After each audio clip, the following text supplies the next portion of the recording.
환난 중에 있는 교회들에게라는 제목으로 사도 요한을 통하여 주셨던 말씀들을 우리가 살펴보고 있습니다. 오늘은 세 번째 시간으로 버가모 교회에 대해 살펴보겠습니다.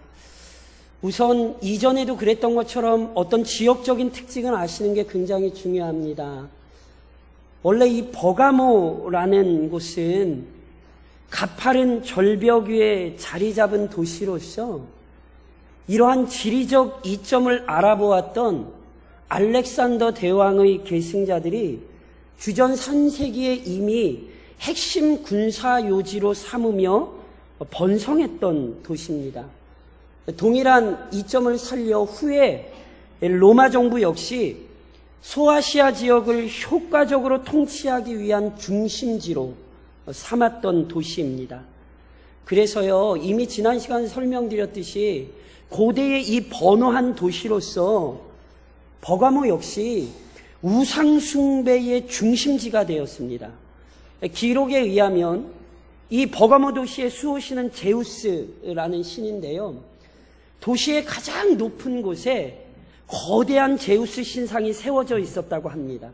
그리고 그 신상을 중심으로 다른 그리스 신들의 신전이 세워져 있었고, 심지어 애굽의 신까지 섬기는 신전도 지어져 있다고 합니다.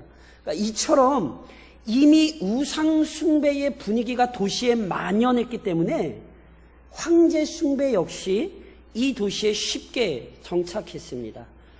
실제로 주후 29년에 당시 살아있던 황제인 아우구스투스를 위한 신전을 건축하여 아시아에서는 최초로 황제를 위한 신전을 건축한 도시가 되었습니다. 이렇게 로마의 충성을 다한 결과로 버가모는 황제 숭배의 감독자라 불리기도 했고, 로마가 많은 자비를 좀 베풀어줘서 다른 도시와는 다르게 많은 자치권을 얻었습니다. 그 중에는 독자적인 재판과 판결의 집행권까지 부여받았던 도시입니다. 그러니까 쉽게 설명드리면요, 로마의 특혜를 받고 그 로마의 권세를 등에 업었고 아주 좋아했던 사람들입니다. 그래서 이 도시 사람들은 스스로를 정의의 칼이라고 불렀습니다. 무슨 뜻이냐 하면 세속적 권세, 로마의 권위와 강력한 힘을 아주 자부했던 도시 사람들, 그게 바로 이 버가모 사람들입니다. 그렇다면 이런 분위기 속에 있었던 버가모 교회의 신앙은 어떠했을까요? 버가모 교회는 반기독교적인 분위기 속에서도 신실하게 믿음을 지켰습니다. 교회의 머리이신 주님께서는 앞선 교회의 상황들을 아주 잘 아셨듯이 버가모 교회의 상황과 형편도 너무 잘 아셨습니다. 그래서 우선 버가모 교회의 신실한 믿음을 칭찬하십니다. 오늘 저랑 읽으신 본문에 보면 내가 내 이름을 굳게 잡았다, 또는 나를 믿는 믿음을 저버리지 않았다, 이 말씀들이 다 무엇입니까? 믿음을 칭찬하신 말씀입니다. 그리고 이것을 다시 뒤집어서 설명하자면 버가모 교회는요, 그만큼 믿음을 지키기 어려운 현실 속에 있었습니다. 그것이 버가모 지역에 대한 표현에서 너무 잘 나타나요. 오늘 본문에 보면 예수님이 칭찬하실 때 그 버가모 지역을 뭐라고 말씀을 하시냐면, 내가 어디에 사는지를 내가 아노니 거기는 사탄의 권좌가 있는 데라. 권좌란 왕좌를 의미하거든요. 그러니까 우리 주님께서 버가모라는 도시를 한마디로 뭐라고 표현을 하시냐면 사탄의 왕좌가 놓여있는 도시. 우리 주님이 이렇게 표현을 하세요. 그렇다면 사탄의 권좌가 놓여있는 도시라는 게 어떤 의미일까요? 버가모는요, 앞서 살펴본 도시들이 해안에 있는 도시였다면 버가모는 해안에서 내륙으로 조금 더 들어가서 가파른 이렇게 절벽 위에 자리 잡은 도시입니다. 그래서 아까 말씀드렸듯이 절벽 위에 자리 잡았기에 요새로서 아주 중요한 자리입니다. 그래서 알렉산더의 후계자들이 거기에 요새 도시를 삼은 거예요. 그런데 그렇게 높은 지역에 지어진 도시 가운데에서도 그 도시 가운데 가장 중요하게 높은 자리에 제우스 신상이 세워져 있었습니다. 그리고 그 주변에 다른 신전들이 이렇게 뭉쳐 있었던 거죠. 그러니까 잘 생각해 보세요. 먼 곳에서 그 도시를 이렇게 바라보잖아요. 그럼 도시 중앙 제일 높은 곳에 제우스와 신전들이 있고 말 그대로 그 밑에서 사람들이 그 신전을 떠받치는 형태로 보이는 거예요. 그러니까 도시의 외형적 모습 자체가 우상 숭배에 대한 열심을 나타내는 것처럼 보입니다. 물론 우리 주님이 사탄의 권자라고 표시하신 건 단지 외형적인 모습이 아닙니다. 이 도시는 외형뿐만이 아니라 영적으로도 철저히 사탄의 지배 아래에 있었습니다. 사탄의 권자라 부를 만큼 악한 사단의 영향력이 도시 전체에 퍼져 있었어요. 정치, 경제, 사회, 문화 모든 부분에 있어서 사람들이 죄악된 욕망을 거침없이 드러내던 도시입니다. 그래서 사탄의 권자라고만 하지 않으셨어요. 13절에 보면요, 뭐라고 표현하시냐면 사탄이 사는 곳. 우리 주님이 대놓고 사탄이 사는 곳이라고 표현을 하셨다고요. 그러하니 이 도시가 얼마나 기독교 신앙에 대해 적대적이었겠습니까? 그러니까 한마디로 그리스도인들이 살아가기에는 너무 힘든 도시가 버가모였어요. 안디바의 순교는 이 도시의 영적 분위기를 잘 보여주는 사건 중 하나였던 것입니다. 내 충성된 증인 안디바가 너희 가운데 곧 사탄이 사는 곳에서 죽임을 당할 때에도, 이 도시에 아주 유명한 사건이 있었는데요, 안디바의 순교였어요. 안디바가 누군지는 우리로서는 오늘 알 방법이 없습니다. 분명한 것은 이 사람은요, 버가모에, 그리고 당시 교회에게 굉장히 잘 알려진 인물로서 누구보다 순결한 신앙을 지닌 충성된 증인이었습니다. 그래서 그는 결국 순교합니다. 믿음이 너무 좋았기 때문에 그 도시에서 순교할 수밖에 없었어요. 지난 시간에 이미 설명했듯이 진실한 그리스도인들은 황제 숭배에 동참하지 않았습니다. 이것은 로마 정부의 입장에서는 무척이나 껄끄러운 문제였습니다. 로마 정부는 지배자로서 로마에 대한 충성심을 확인하기 위해 황제 숭배해 이렇게 강요했거든요. 그리고 이것은요, 다신론적인 세계관을 가진 당시 사람들에겐 문제될 게 없었어요. 그러니까 당시 사람들은요, 오히려 많은 신을 섬기면 섬길수록, 강한 신을 섬기면 섬길수록 더 자신들에게 유익이 된다라고 생각을 했거든요. 그러니까 지배자인 황제를 숨기는 게 당시 사람들에게 별 문제가 안 돼요. 근데 누구에게 문제가 됩니까? 그리스도인은 이 생각에 동의할 수 없죠. 그리스도인들의 입장에서는 하나님 외에 어떤 인간이나 우상도 숭배의 대상이 될 수 없습니다. 그래서 거부했죠.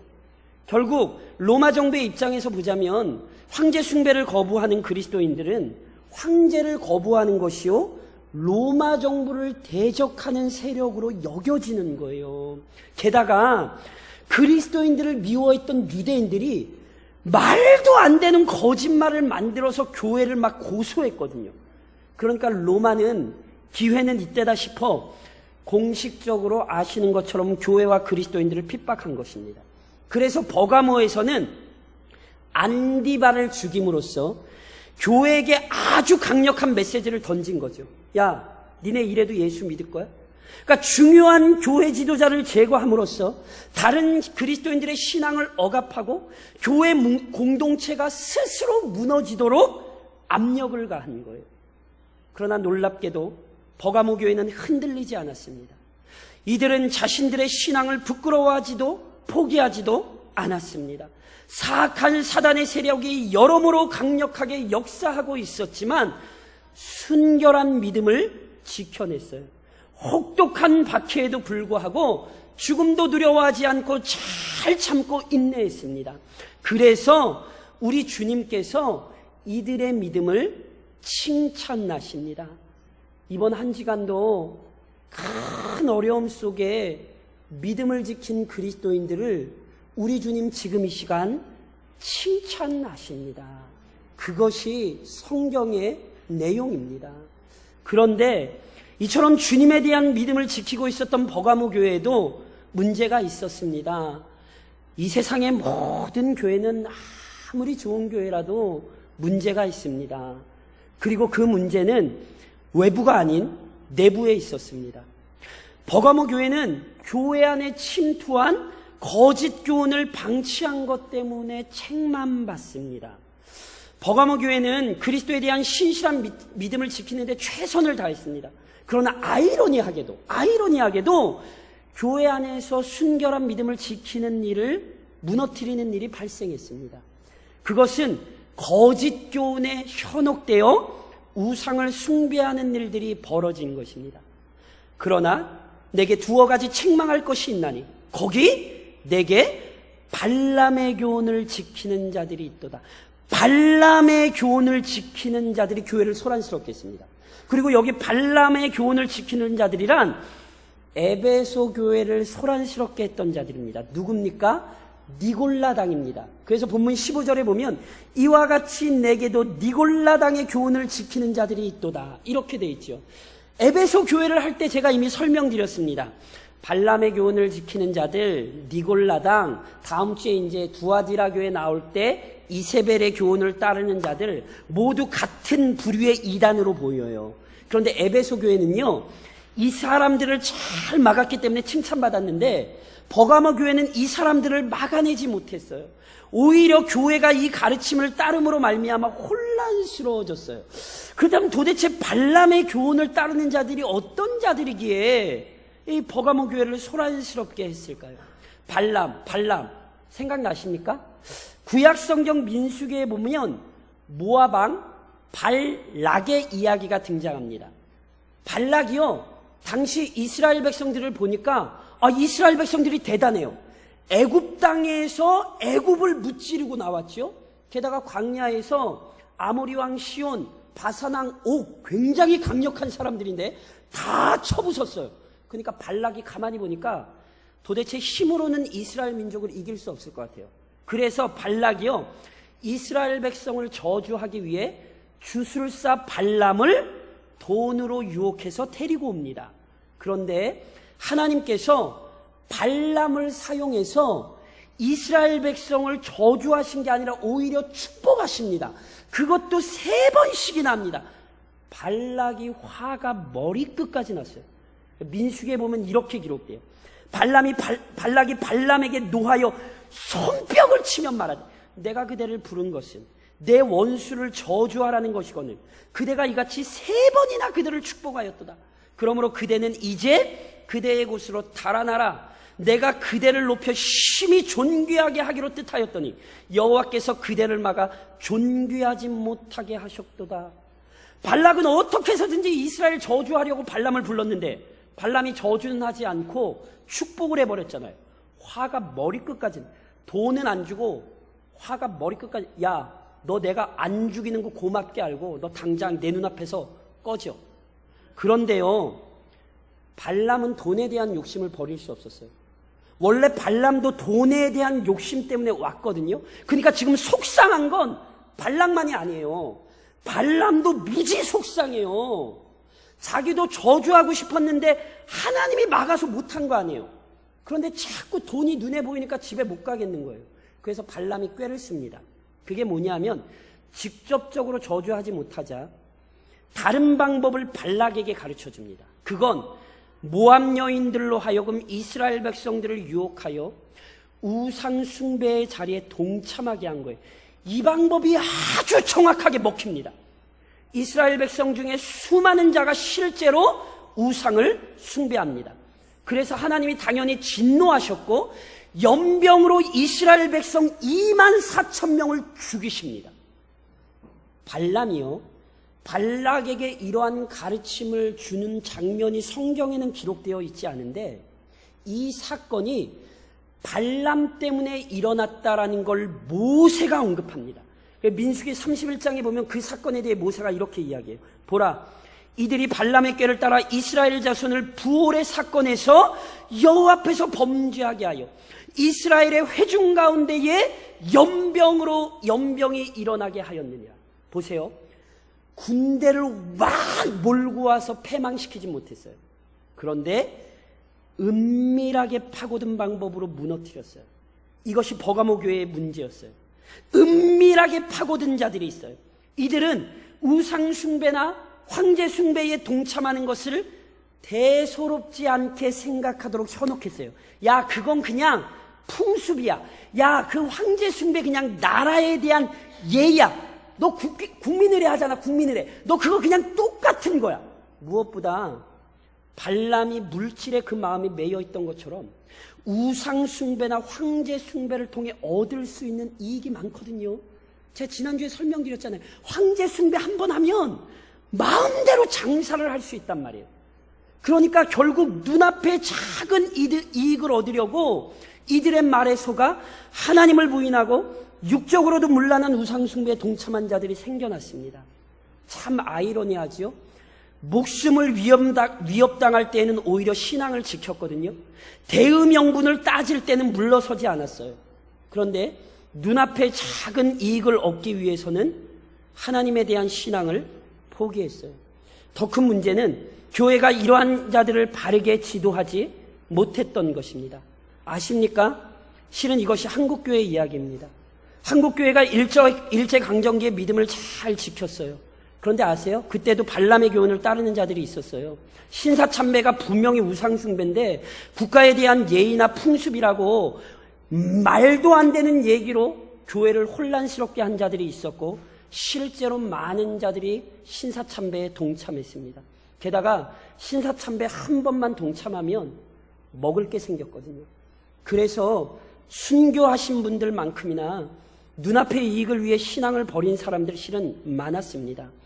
6.25 당시에도 순수한 신앙을 지키기 위해 피 흘린 우리 믿음의 선배들 진짜 많았죠.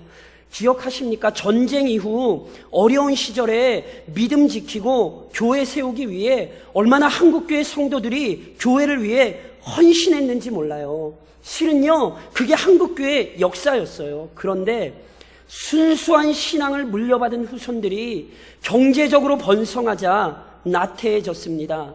화합이라는 명목하에 예수 외에도 구원이 있다고 생각하는 사람들과 교회가 손을 잡기 시작했습니다. 그게 들어보셨습니까?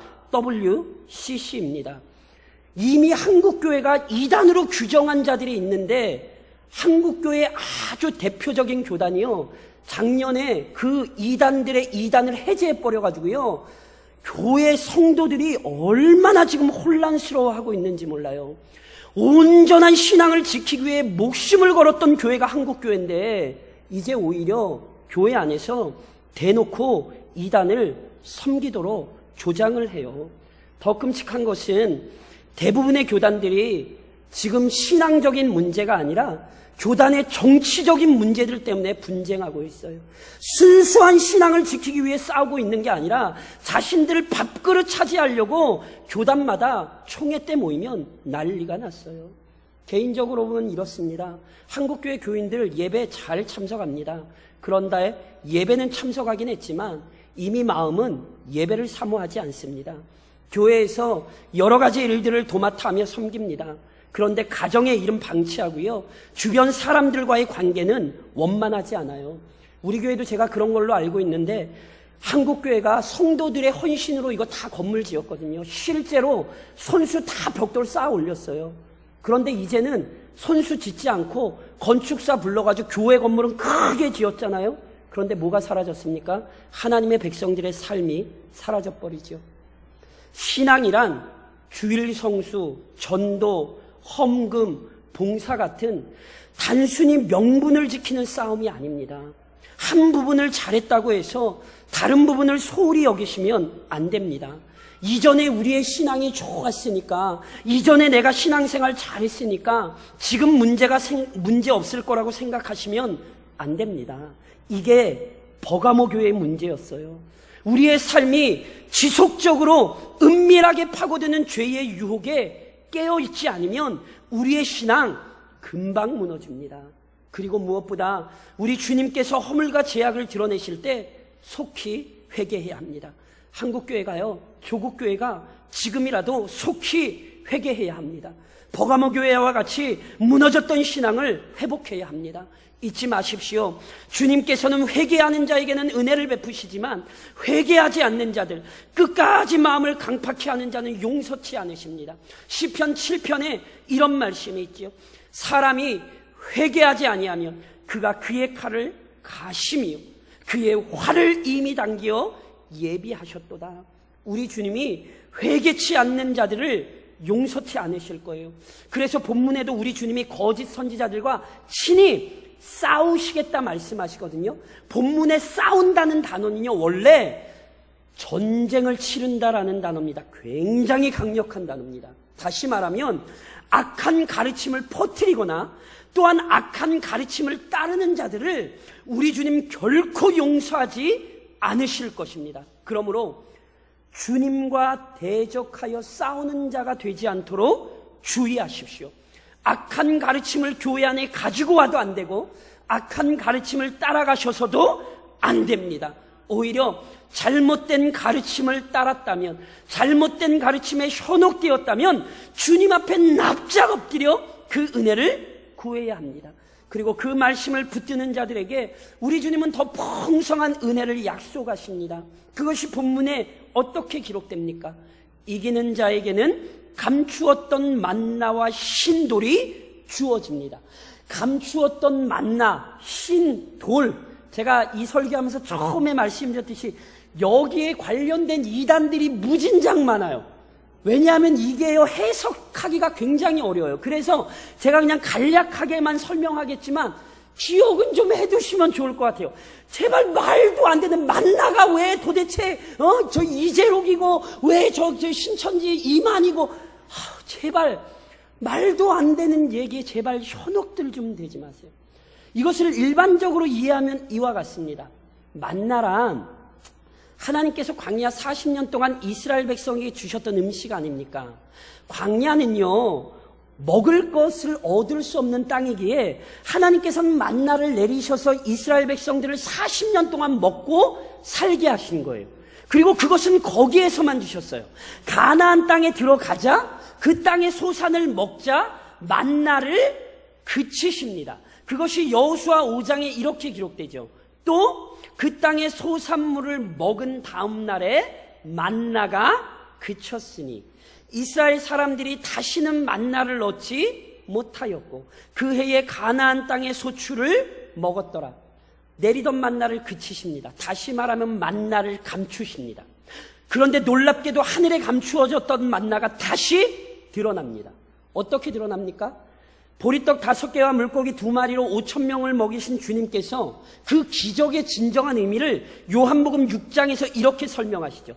진실로 진실로 너희에게 이르노니 믿는 자는 영생을 가졌나니 내가 곧 생명의 떡이라. 너희 조상들은 광야에서 만나를 먹었어도 죽었거니와 이는 하늘에서 내려오는 떡이니 사람으로 하여금 먹고 죽지 아니하게 하는 것이니라. 나는 하늘에서 내려온 살아있는 떡이니 사람이 이 떡을 먹으면 영생하리라. 내가 줄 떡은 곧 세상의 생명을 위한 내 살이니라. 무슨 말씀인지 아시겠습니까?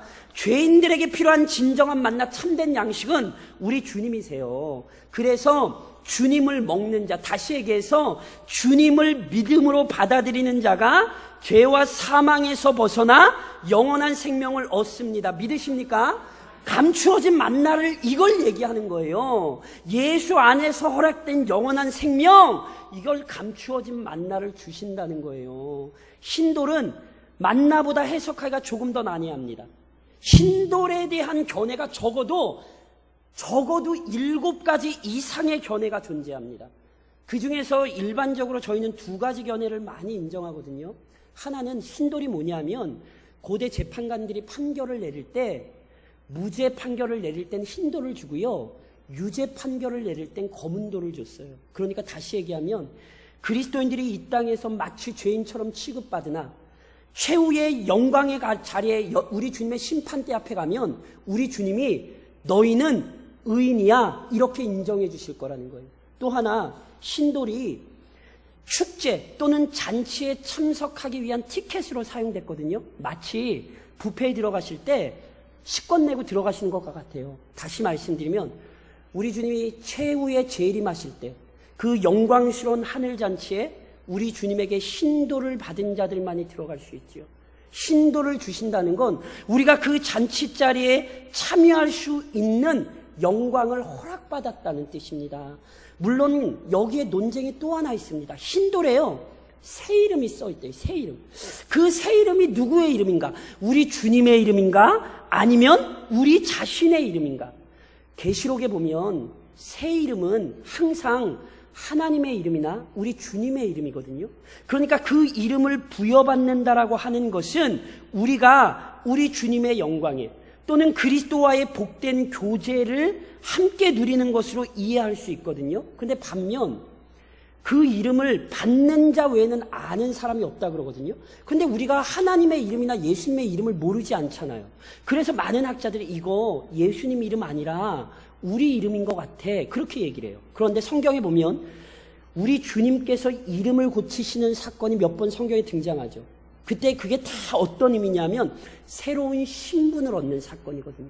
그러니까 돌에 이름이 새겨진 것을 받는다는 건 우리 주님께서 우리를 영광스러운 자녀의 신분으로, 영광스러운 하나님 나라의 백성의 신분으로 우리를 삼아주신다는 거예요. 그러니까 이 해석이 어떤 것이 됐든지 실은 지금 주님은 뭘 약속하고 계시냐 하면 비록 이 세상에서는 거짓 비방과 모략으로 인해 죄인 취급도 당하고 가진 것도 다 빼앗기고 심지어 목숨까지도 빼앗기는 비참한 일들을 겪고 있지만 결국 순결한 믿음을 지킨 자들이 우리 주님 앞에 참된 승리의 영광을 얻을 것이라고 약속하시는 거예요. 지금 주님께서 순결한 믿음을 지키는 자들에게 부패한 세상 속에서도 흔들리지 않고 신앙의 삶을 살아가는 자들에게 영원한 기쁨을 준비해 두셨다라고 선포하고 계신 거란 말이죠. 그러므로 영원한 권세와 능력을 지니신 주님을 끝까지 의지하십시오. 우리 주님께서 버가모 교회에게는 자신을 좌우의 날선검을 가지신 분으로 나타내시거든요. 아까 잠깐 언급했던 것처럼 버가모 시민들이요 스스로를 정의 칼이라고 불렀어요. 그 무슨 의미냐면 로마의 권세, 로마의 능력 신뢰하면서 그걸 믿고 있으니까 우리들은 안전하다라고 생각을 한 거거든요. 그리고 로마를 믿지 않는 사람들, 로마를 의지하지 않는 그리스도인들은 머저리, 멍청한 사람들 이렇게 치부한 거예요. 그러나 정의의 칼을 가진 자는 버가모 시민이나 로마가 아니라 우리 주님이시지요. 즉 우리 주님의 권세가 참된 권세이고 주님의 능력만이 전능합니다. 인간의 권세가 아무리 강력한 것처럼 보여도 그것은 금방 사라질 안개와 같습니다. 실제로 버가모 시민들이 그토록 신뢰했던 로마의 부귀 영화 어떻게 됐습니까? 아십니까? 로마인들이요 누구한테 패망했는지 아세요? 자기들이 야만인이라고 생각했던 사람들한테 로마가 무너졌어요. 이것이 단지 로마 제국에만 적용되는 이야기입니까? 인류 역사가 보여주듯이 어떠한 권세도 어떠한 권력도 어떠한 소유도 영원하지 않습니다. 영원한 권세를 지니신 분은 우리 주님에는 없습니다. 믿으십니까? 그러므로 우리 주님만을 참된 평안과 기쁨으로 마음속에 품으셔야 되는 거예요. 시편 기자가 그래서 이렇게 고백하죠. 하늘에서는 주 외에 누가 내게 있으리요 땅에서는 주밖에 내가 사모하리 없나이다. 그러므로 오직 주님을 의지하십시오. 이 시간도 주님을 마음에 품는 자에게 하늘의 평안이 넘치는 것입니다. 더 나아가 주님께서 맡기신 말씀의 검으로 거짓 진리와 싸우십시오. 주님께서는 잘못된 진리에서 회개하여 돌이키지 않는 자들과 친히 전쟁을 벌이십니다. 전쟁을. 그런데 우리 주님이 어떻게 전쟁을 벌이십니까? 본문에 보면 입의 검으로 싸우신대. 입의 검. 입의 검이란 하나님의 말씀의 능력을 의미합니다. 그래서 히브리서 4장에도 이런 말씀이 있지 않습니까? 하나님의 말씀은 살아있고 활력이 있어 좌우의 날선 어떤 것보다도 예리하여 혼과 영과 및 관절과 골수를 찔러 쪼개기까지 하며 또 마음의 생각과 뜻을 판단하느니 지으신 것이 하나도 그 앞에 드러나지 않음이 없고 우리의 결산을 받으시리의 눈앞에 만물이 벌거벗은 것 같이 드러나느니라. 다시 말해 주님께서 진리의 말씀으로 그 좌우의 날선 검으로 악한 사단과 친히 싸우고 계세요. 우리 주님이 사단에게 시험 받으셨을 때 뭘로 이기셨어요? 기록된 말씀으로 이기셨잖아요. 지금도 주님은요, 이 세상의 악한 영들과 말씀으로 싸우고 계세요. 무엇보다 주님께서는 이 일을 교회를 통하여 행하십니다. 교회가 어떤 곳인 줄 아십니까? 교회란 대장 되신 주님의 명령에 따라 그분의 말씀을 무기로 삼아 거짓 진리와 전쟁하는 공동체입니다. 그래서 바울은 고린도 후서에서 이렇게 이야기했어요. 우리의 싸우는 무기는 육신에 속한 것이 아니요 어떠한 견고한 진도 무너뜨리는 하나님의 능력이라. 하나님의 말씀이 능력이지요. 모든 이론을 무너뜨리며 하나님 많은 것을 대적하여 높아진 것을 다 무너뜨리고 모든 생각을 사로잡아 그리스도에게 복종하게 하니.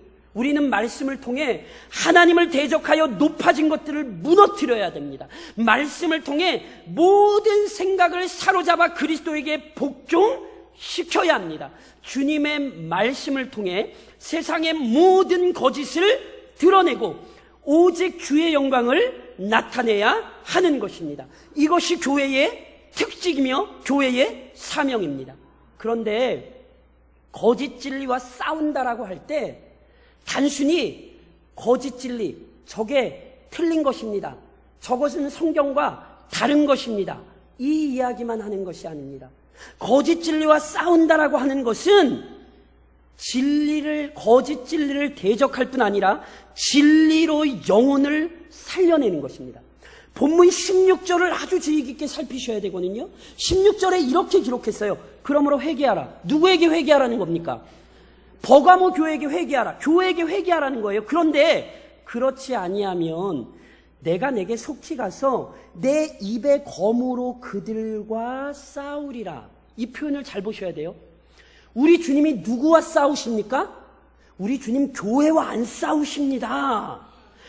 내가 내 입의 검으로 그들과 싸우리라. 우리 주님은 교회와 싸우시는 게 아니라 교회 안에서 악한 가르침을 퍼뜨리는 자들과 싸우시는 거예요. 그런데 놀랍게도 교회를 향하여 회개하래요.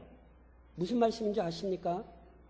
진리로 교회를 지키는 것은 단순히 교회 안에 몇 사람의 문제가 아니라는 거예요. 목사만이 진리를 지키는 사람이 아니라는 거예요. 에베소 교회가 칭찬받았던 이유는 목회자와 장로 몇 사람들이 교회를 지켰던 게 아니라 온 교회가 함께 이를 위해 수고했기 때문에 그래요. 제가 에베소 교회 할 때도 그 설명을 드렸잖아요. 그러니까 보세요. 회개하라. 무슨 얘기인지 아세요? 거짓 진리에 이끌린 사람은 자신의 어리석음을 회개하고 돌이켜야 되고, 다른 사람들이 거짓 진리에 빠지는 것을 막아주지 못한, 돌봐주지 못한 모든 교회도 회개하고 돌이켜야 되는 거예요. 교회는 단순히 잘못을 지적하는 공동체가 아니라 그 잘못을 바르게 잡아주는 공동체예요. 제가 이번 주에 우리 예비구역장 교육하다 들으니까 대강중학교 초등학교 옆에서 이단들이 금요일날 제가 보니까 모임하는 것 같은데 우리 교인들 많이 보셨다 그러는데 젊은 사람들 많이 모여있고 조심하십시오. 제가 누누이 말씀드리죠. 이단은 항상 우리 옆에 있습니다. 이거 지금 버가모 교회 얘기 아닙니다. 그런데 아유 저 이단들, 이건 교회가 아니에요. 살려야 되는 거예요.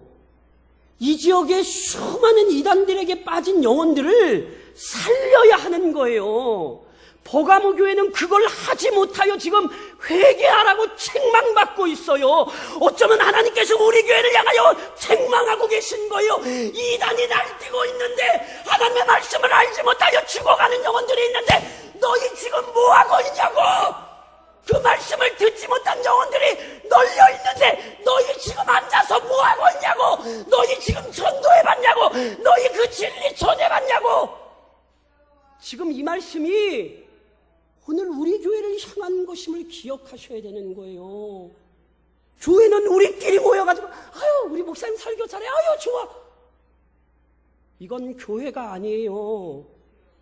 겉모습은 교회처럼 보이나 스스로 교만한 공동체입니다.